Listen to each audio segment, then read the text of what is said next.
اول مكون معايا ربع كوبايه من السكر، والسكر دايما اقول انه حسب الرغبه. معلقتين كبار من الدقيق،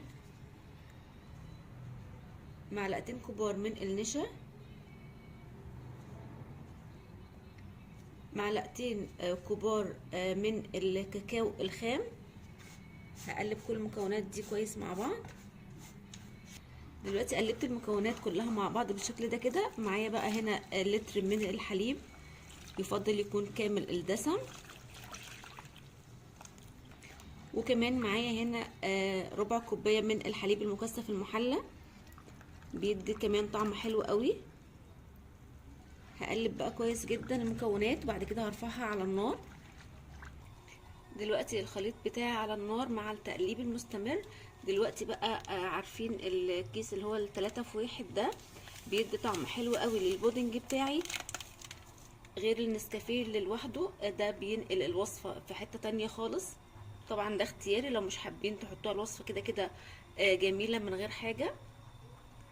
دلوقتي البودنج ابتدى يغلي معايا، رشة بسيطة كده من الفانيليا، دي اختياري. اصلا طعم الشوكولاتة او الكاكاو او النسكافيه اللي احنا حطيناه بيدي طعم حلو قوي، ولكن انا بعشق الفانيليا فبحب جدا اضيفها على كل حاجة.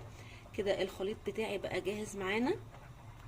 دلوقتي بقى البودنج بتاعنا بقى جاهز معانا. نحطه بقى في كوبايات، في بولات، يعني اي حاجة احنا حابين نحط فيها.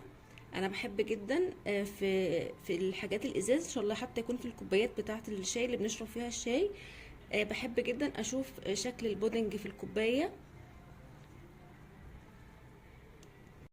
دلوقتي بعد ما غرفت البودنج بتاعي وكمان سبته يبرد، ما ينفعش ابدا احط عليه شوكولاته وهو لسه سخن، عشان لو حطيته وهي سخن الشوكولاته هتسيح.